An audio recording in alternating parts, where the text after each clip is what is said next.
Saya kembali ke September. Ya. Ya, terkait dengan proses permohonan fatwa tadi ya, kan gitu. Kan tadi saksi mengatakan bahwa hasil diskusi saksi dengan Doni itu ada 3 cara. Ya. Pertama normatif, kedua minta Pemecatan. mundur, ketiga PAW. PAW. Ya. Ya. Yang normatif kan sudah dilaksanakan nih. Sedang menjalankan. KPU tidak setuju ya. Pada waktu itu kan Pada tidak akhirnya. setuju. Nah, terkait dengan meminta mundur. Nah, ini saya Ya. tanya terkait dengan meminta mundur. Nah, apakah saksi pernah bersama Doni meminta supaya Rizky Aprilia itu mundur? Jadi Pernah nggak? begini Pak Jaksa, Ya. setiap hari saya ketemu sama Doni saat itu. Iya. Dan di situ kita progres perkembangan kita cermati.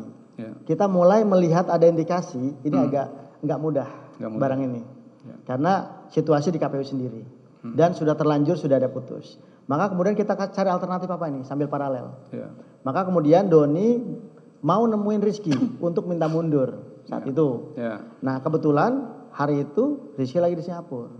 Itu sekitar bulan berapa? Tanggal berapa masih ingat? Ah itu ada di BAP saya, Pak Jaksa. Ya, sebentar. Jadi kita udah periksa Rizky Aprilia kemarin. Ya. Dia itu ada di Singapura di tanggal 23 September 2019. Ya, berarti tanggal itu. Oke. Nah, pada waktu itu yang menghubungi saudara Rizky Aprilia itu kan Doni ya? Doni, saya nggak kenal sama Rizky. Saksi nggak tahu. Saya nggak kenal. Nah, kemudian bagaimana akhirnya saksi yang berangkat ke Singapura, benar kan? Ya, Ya, bagaimana ceritanya coba? ya saat itu saya lupa Doni kenapa nggak bisa di Indonesia dan dia minta saya ke Singapura karena waktu itu saya sering bolak-balik Singapura, Pak Jaksa. Ya. Nah, terkait dengan Ya. ini nih, apa yang disampaikan Doni kepada saksi pada saat itu untuk menemui Rizky Aprilia? Ya dikasih misi untuk bagaimana Rizky bisa mau mundur dengan kompensasi. Begitu ya? Ya, Kemudian saksi berangkat tanggal berapa pada waktu itu? saya tanggalnya nggak ingat tapi di BAP saya ada. Ya, ini ada di tanggal bertemunya menurut keterangan Rizky kemarin di tanggal 25 25. September 2019. Ya.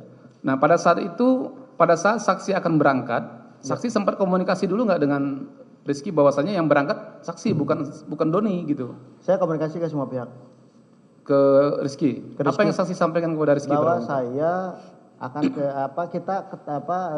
bahwa saya akan ke Singapura menemui Mbak Rizky. Itu ya. Gitu aja. Tapi sebelumnya saksi dengan Rizky belum kenal ya? Tidak. Tidak kenal. Nah, kemudian di tanggal 25 September itu ketemu di Singapura ya? Ketemu di Singapura. Sekitar pukul berapa pada waktu itu? Sore. Sore, sekitar pukul 17 ada? Ya bisa. Seperti itu ya. Di mana pertemuannya? Di hotel saya di Orchard.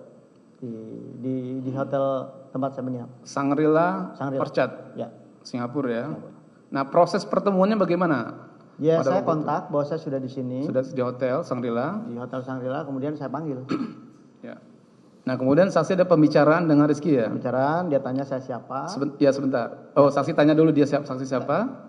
Rizky yang tanya saya siapa. Oke, saksi jelaskan. Apa yang Saya saksi jelaskan sampaikan? bahwa saya dapat perintah dari partai untuk menjalankan keputusan partai. Sebentar. Nah, pada saat bertemu di Shangri-La, pembicaraan itu di lobi, apa saksi membawa Rizky naik ke kamar? Jadi kebetulan saya ngambil kamar yang ada lobinya, Ya, yang ada ruang tamunya. oke. Itu di lantai 10 betul? Ya mungkin. Ya, oke. Itu Rizky Aprilia yang Jadi saya ada ruang tamu, di ruang tamu itu saya terima dia. Oke, pembicaraan di ruang tamu di Ruang hotel tamu. saksi ya? Betul. Nah, saya ingin lebih spesifik ya. Apa yang waktu itu saksi sampaikan kepada Rizky Aprilia terkait dengan misi yang saksi bawa ke Singapura atas permintaan dari Doni Tri Istiqomah pada waktu itu? Ya, saya sampaikan bahwa ini yang pertama, poin pertama adalah ada perintah partai. Ya. Yang kedua, poin kedua saya ditugasi. Hmm. Yang ketiga konfirmasi. Ya, Pak, dia nggak langsung percaya kan saya siapa, Ya. karena nggak pernah ketemu juga saya. Hmm. Ya, saya jelaskan bahwa saya diperbantukan untuk ini, untuk misi ini, untuk misi tugas ini. Terus kemudian saya konfirmasi ke Doni. Sebentar. Ya, makanya saya ingin spesifik gini. Perintah partai yang saksi sampaikan ke Rizky Aprilia itu apa? Ya itu nanti setelah konfirmasi ke Doni, dia yakin dan percaya bahwa saya itu memang utusan dari Doni, ya terlegitimasi oleh Doni, baru saya cerita. Oh, oke, sebentar ya. Jadi kan pada waktu itu kan saksi kan sebenarnya belum kenal sama Rizky. Belum. Ya. Kemudian saksi memperkenalkan diri, saksi itu membawa perintah partai pada Ya. waktu itu. Ya. Nah, kemudian Rizky Aprilia sepertinya ragu ya.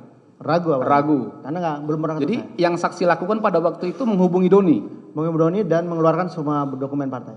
Oh, saksi menyerahkan dokumen partai. Dokumen partai, Mahkamah Agung, keputusan DPP dan sebagainya. Nah, pada waktu saksi menghubungi Doni, apa yang disampaikan Doni kepada Rizky Aprilia via telepon? Ya, bahwa ini ada Saiful itu memang kami ditugasi oleh Pak Sekjen untuk mengurus urusan PAW Harun ini.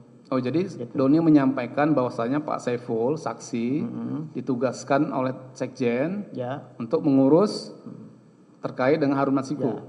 Nah, permintaannya apa pada waktu itu kepada Rizky? Nah, ini saya ceritakan kronologis, ceritakan kondisi bahwa ini ada satu hal yang memang karena gini, saya ngelihat di partai ini kan ada istilah tegak lurus, jadi terhadap keputusan bahwa ini udah DPP sudah memutuskan ini. Siapapun yang diputuskan seperti ini sebagai kader memang punya kewajiban apa? Menjalankan, mengikuti apa perintah. Jadi mundur. Jadi salah satu cara yang terbaik supaya ini kondusif, soft landing, ya ini diminta mundur. Oh, jadi saksi sudah menjelaskan panjang lebar, intinya saksi menyampaikan meminta supaya Rizky Aprilia mundur. Intinya itu, saya lobby secara baik-baik supaya dia punya kesadaran bahwa keputusan partai itu lebih tinggi daripada kepentingan dirinya. Begitu. Maka kemudian saya tuntut dia untuk melaksanakan moral dia sebagai kader. Sebagai kader ya, Pak. Nah, responnya Rizky gimana? Tadi kan saksi mengatakan ini kader udah berdarah-darah menangkan pemilu. Disitulah dia curhat, gitu, sampai nangis. Apa yang disampaikannya pada waktu itu? Intinya apa? Dia nggak mau. Dia nggak mau. Dia bilang oke lah kalau ini keputusan partai, satu saya minta. Ibu Mega langsung yang minta, yang perintah. Baru saya mau mundur. Itu pertemuan di Singapura ngomong gitu? Ya begitu. Seperti itu ya. Kemudian kan berarti deadlock ya? Deadlock. Rizky-nya menolak. Usahanya ya emang deadlock. Menolak. Terus saksi kan pulang? Pulang. Nah, saksi melapor kepada siapa hasil pertemuan dengan Rizky Aprilia tadi? Ya saya langsung ketemu Doni. Hah? Ketemu Doni. Ketemu Doni? Ya. Lapor bahwasanya Rizky menolak? Iya. Ada lapor ke terdakwa? Saya dari awal keberangkatan juga lapor. Oh, dari awal sudah lapor ke terdakwa? Saya lapor, saya mau ke Singapura. Ya. Terus kemudian ke Rizky, ke Doni. Seperti ke itu Harun ya? juga. Nah, pada waktu saksi melapor ke terdakwa untuk berangkat ke Singapura itu, respon terdakwa apa pada waktu itu? Saya lupa jawabannya, biasanya beliau kalau tidak jawab ya bilang oke. Oke, seperti itu ya. Tapi ada lapor ya? Saya selalu lapor setiap langkah. Oke. Nah, kemudian terkait dengan tindak lanjut penolakan oleh Rizky Aprilia tadi, apakah kemudian saksi mengetahui ada surat dari DPP yang mengundang Rizky Aprilia untuk datang ke DPP dan ketemu dengan terdakwa? Tidak. Saksi nggak mendapat informasi lagi ya? Ya. Nggak tahu ya. Oke, baik.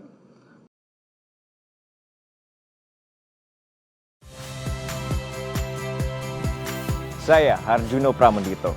Saksikan program-program Kompas TV melalui siaran digital, pay TV, dan media streaming lainnya. Kompas TV, independen, terpercaya.